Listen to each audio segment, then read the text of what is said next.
Warriors fans, what a day. Was a roller coaster. 1 a.m. Eastern, 10 p.m. Pacific. I want to make sure all the news was done for the day before we recorded, so we got you the up to date here. Technically East Coast, Sunday, June 30th, West Coast, Saturday, June 29th. Paul George, gone. We're going to break it down why it can't happen. Klay Thompson, gone. Most likely. If it doesn't, it's going to be the biggest reversal in a long time in free agency based on the reports. Randy Silver here, Warriors Digest. You know, if you're with us, 14% of you are. We've had over 1,000 subscribers the past 5 days. Thank you so much. You're all loving the content. I see the comments saying I'm keeping you informed. You guys are all over the world coming to Warriors Digest to get your Warriors news. It means so much. Please keep commenting the good and the bad and the ugly. I'm here for all of it to keep you updated. I will never stop. So we started the day telling you Lester Quinones is not with the Warriors anymore. Small move. The big move that didn't happen. Paul George declined his $49 million option with the Clippers. We needed him to accept that to be able to get Paul George. We're at our second apron. We cannot go over $189 million because of getting Lindy in the trade for some money. So Paul George needed to accept his option and then get a trade to the Warriors. In that case, we would bring in Chris Paul, $30 million, and use that plus a couple other players to be able to match it. Now, if nothing happened, say Chris Paul's $30 million doesn't come in, that puts you at 144, and Paul George is looking for 50 to 60 million. 144 plus 50 is 194. We cannot make that work because of 189. Maybe Paul George will take 40 million. 144 plus 40 is 1. Let me re-say that. 144 plus 40 is 184. That puts you right there, but it gives you basically nothing to do with the rest of the team. And the Warriors really can't do that. So they needed him to accept his contract 1 year, opt in, and then do sign and trade. That's not happening. And with that, Paul George declining his $48.7 million option, he'll meet with teams. Who's he going to meet with? Clippers, Sixers, who have so much money, and Magic, who have about $60 million in cap space. If the Magic get Paul George, probably not going to get Klay. Need that money for Paul George. That means Lakers could be there for Klay. Mavericks, who we said is the favorite now. Maybe he goes back to the Warriors then, and they can try to mend fences because they have this money that they would like to spend on the shooter. And Klay is a shooter and one of the top 15 free agencies per NBA.com. Free agents per NBA.com. Warriors were under the impression that they had a chance at George until today. They realized they weren't. The reported opt-out seals it. Anthony Slater. And we've been reporting is they wanted George over Klay. Klay wants respect. He wants money, but more about the respect factor. And now you got to try to mend that fence if you want to bring him.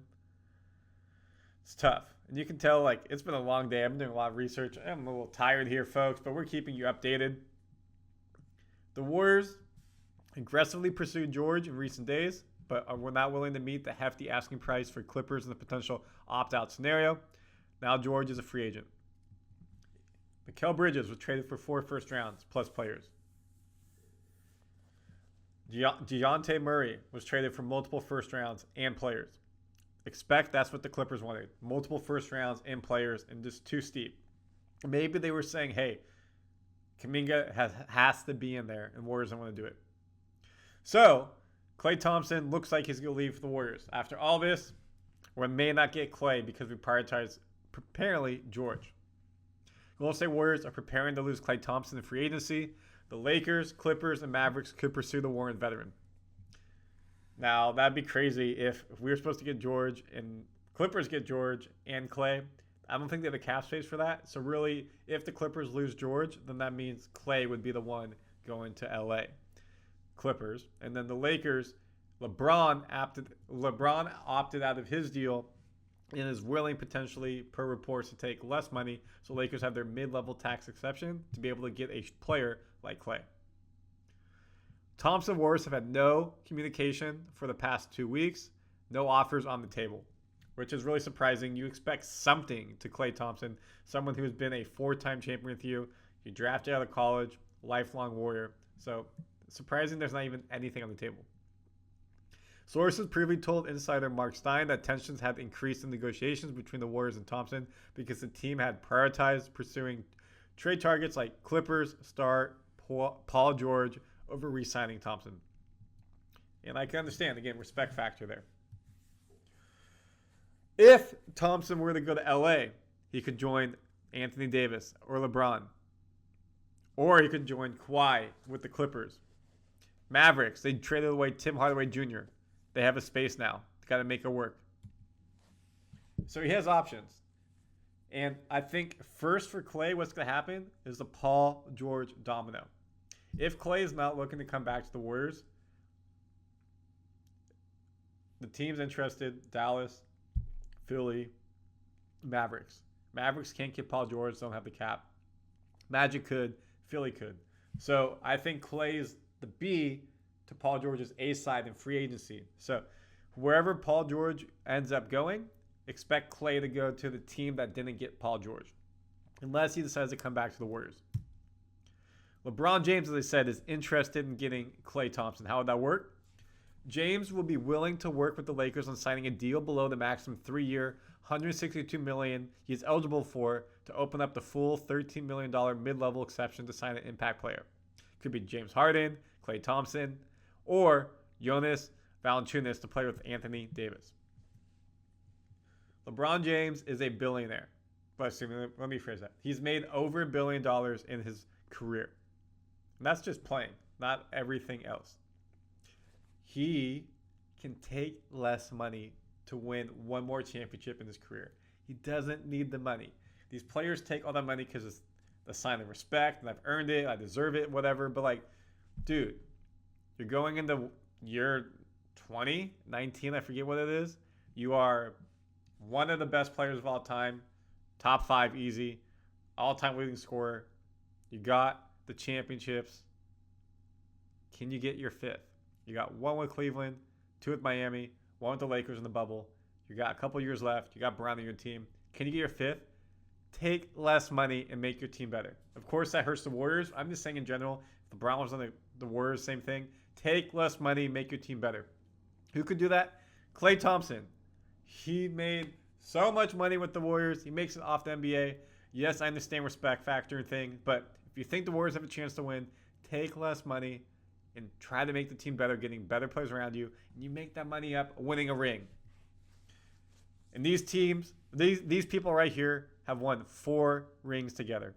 Draymond Green, Klay Thompson, Steph Curry. And this could be it. Their last game together as a Warriors organization. Sacramento Kings losing in the play-in. We're going to be here for y'all at Warriors Digest. That was a quick recap for you, trying to get you up to date on everything happening. Now, who could the Warriors sign if Klay walks away and we don't have CP3? So again, if that happens, the 189s are baseline. We'll have 144 if they don't pick up Chris Paul. If they don't pick up that $30 million from Chris Paul, you can assume Klay is gone as well. Maybe not, actually, because they could try to sign him with more money there. But if they bring that $30 million for Chris Paul, expect that to be part of a trade chip. So who could be free agents that are out there? Again, let's go through NBA's.com top 15 free agents. Paul George, not going to be with the Warriors because of salary. LeBron James, staying with the Lakers even though he opted out. Tyrese Maxey, Supermax with Philly. OG Anunoby, signing a massive deal with New York Knicks. Isaiah Hartenstein, first player there, number 5 on the list, who we could get. Tall, around the 7-footer. He made $9 million last year. Probably looking for $18 to $20 million this year. We saw what he did in the playoffs with the Knicks. Did really well. 8 points, 8 rebounds in the 2023-2024 season. So, if Paul George is not with us, Klay's not with us, and we have like $40 million to spend, Isaiah Hartenstein could be a good get, could be able to help us out, could step in to play the 5 or the 4. Trace Jackson Davis at the and Draymond 4 and 5. Looney's there. So now you've got some size, height, some ability there, athleticism at the 4 and 5. Then, of course, your 1, 2, 3, Steph, Brandon, Kuminga. DeMar could be a great second scorer for the Warriors.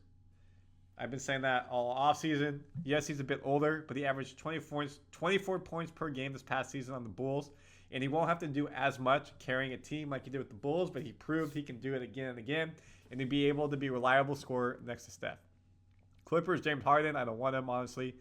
KCP could be a good option for us. 3-point shooter, 6'5" wing player.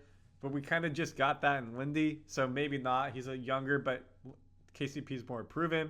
Tobias Harris could come to us. He's turning 32. He's been with the Sixers for a while. And Tyus Jones with the Wizards. I don't think he's the best backup point guard in the NBA that they're saying.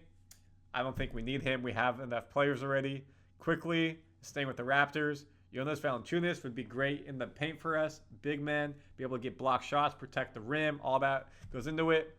D'Lo, I saw a lot of people say, please don't bring him back. And then Malik Beasley out of the Bucks. So those are some of the top 15 that could come to the Warriors. Probably not because of salary cap stuff. It's going to come down tomorrow, folks. We're going to find out what happens with Klay. You know your boy right here, Randy Silver, will have on Warriors Digest. When we know, we'll break it to you, and we're going to do a live video, either in memoriam of Klay's time with the Warriors, and we can come together, laugh, cry, be mad, whatever it be. Or, if he stays, celebrate, disappointed, all that goes with it. But we'll try to do our first live video on Warriors Digest, so go ahead and subscribe so you don't miss when it will come out, whenever we know the news. If this was a bit disjointed, I apologize, y'all. It's been late. A lot of news today. I'm breaking it down. Trying my best to keep you up to date. Until the news breaks tomorrow, you know we'll be back. Out.